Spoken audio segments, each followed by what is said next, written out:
마가복음 12장. 예수께서 그들에게 비유로 말씀하기 시작하셨다. 어떤 사람이 포도원을 일구어서 울타리를 치고 포도즙을 짜는 확을 파고 망대를 세웠다. 그리고 그것을 농부들에게 새로 주고 멀리 떠났다. 때가 되어서 주인은 농부들에게서 포도원 소출의 얼마를 받으려고 한 종을 농부들에게 보냈다. 그런데 그들은 그 종을 잡아서 때리고 빈손으로 돌려보냈다. 주인이 다시 다른 종을 농부들에게 보냈다. 그랬더니 그들은 그 종의 머리를 때리고 그를 능욕하였다. 주인이 또 다른 종을 농부들에게 보냈더니 그들은 그 종을 죽였다. 그래서 또 다른 종을 많이 보냈는데 더러는 때리고 더러는 죽였다. 이제 그 주인에게는 단 한 사람, 곧 사랑하는 아들이 남아 있었다. 마지막으로 그 아들을 그들에게 보내며 말하기를 그들이 내 아들이야 존중하겠지 하였다. 그러나 그 농부들은 서로 말하였다. 이 사람은 상속자다. 그를 죽여버리자. 그러면 유산은 우리의 차지가 될 것이다. 그러면서 그들은 그를 잡아서 죽이고 포도원 바깥에다가 내던졌다. 그러니 포도원 주인이 어떻게 하겠느냐? 그는 와서 농부들을 죽이고 포도원을 다른 사람들에게 줄 것이다. 너희는 성경에서 이런 말씀도 읽어보지 못하였느냐?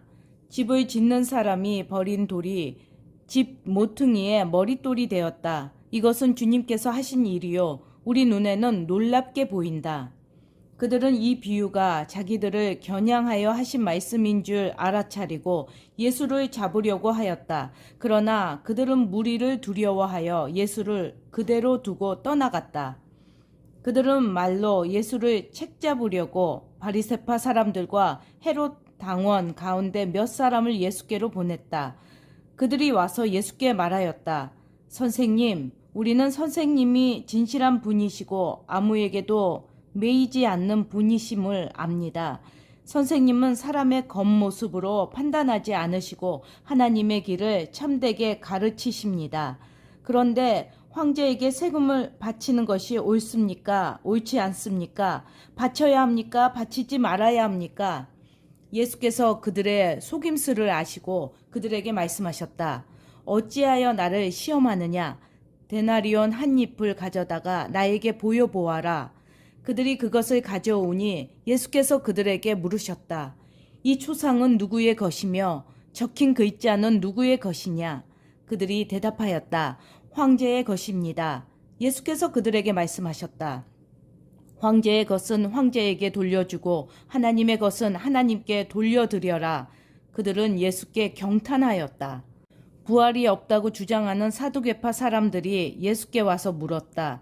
선생님, 모세가 우리에게 써주기를 어떤 사람의 형이 자식이 없이 아내만 남겨두고 죽으면 그 동생이 그 형수를 맞아들여서 그의 형에게 대를 이을 자식을 낳아 주어야 한다 하였습니다.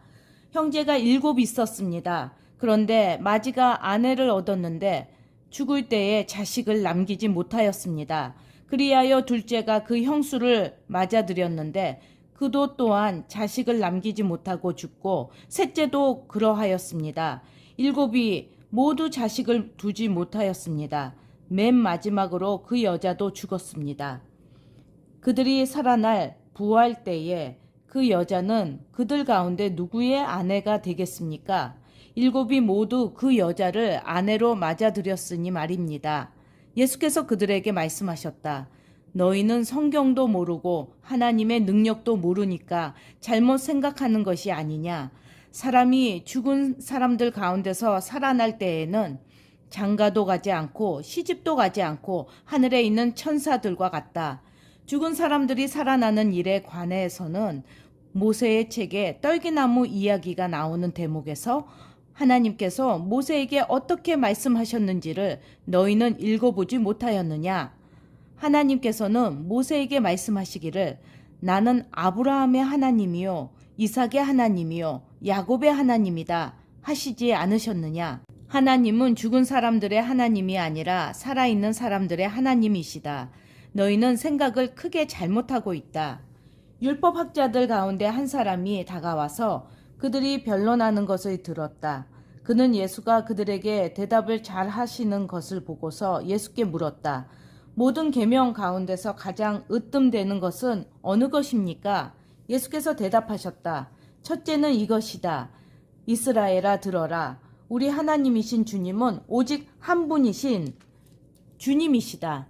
내 마음을 다하고 내 목숨을 다하고 내 뜻을 다하고 내 힘을 다하여 너의 하나님이신 주님을 사랑하여라.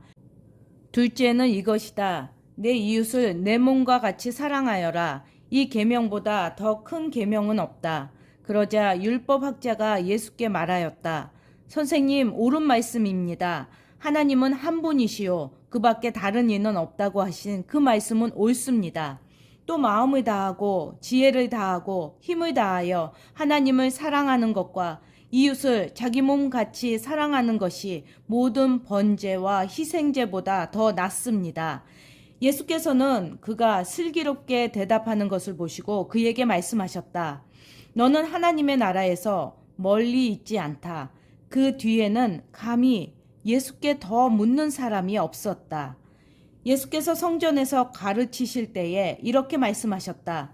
어찌하여 율법 학자들은 그리스도가 다윗의 자손이라고 하느냐? 다윗이 성령의 감동을 받아서 친히 이렇게 말하였다. 주님께서 내 주께 말씀하셨다. 내가 내 원수를 내 발 아래에 굴복시킬 때까지 너는 내 오른쪽에 앉아 있어라. 다윗 스스로가 그를 주라고 불렀는데 어떻게 그가 다윗의 자손이 되겠느냐? 많은 무리가 예수의 말씀을 기쁘게 들었다. 예수께서 가르치시면서 이렇게 말씀하셨다. 율법학자들을 조심하여라. 그들은 예복을 입고 다니기를 좋아하고 장터에서 인사받기를 좋아하고 회당에서는 높은 자리에 앉기를 좋아하고 잔치에서는 윗자리에 앉기를 좋아한다. 그들은 과부들의 가산을 삼키고 남에게 보이려고 길게 기도한다. 이런 사람들이야말로 더 엄한 심판을 받을 것이다. 예수께서 헌금함 맞은쪽에 앉아서 무리가 어떻게 헌금함에 돈을 넣는가를 보고 계셨다. 많이 넣는 부자가 여럿 있었다. 그런데 가난한 과부 한 사람은 와서 렙돈 2닙 곧 한 고두란트를 넣었다. 예수께서 제자들을 곁에 불러놓고서 그들에게 말씀하셨다. 내가 진정으로 너희에게 말한다. 헌금함에 돈을 넣은 사람들 가운데 이 가난한 과부가 어느 누구보다도 더 많이 넣었다. 모두 다 넉넉한 데서 얼마씩을 떼어 넣었지만 이 과부는 가난한 가운데서 가진 것 모두 곧 자기 생활비 전부를 털어 넣었다.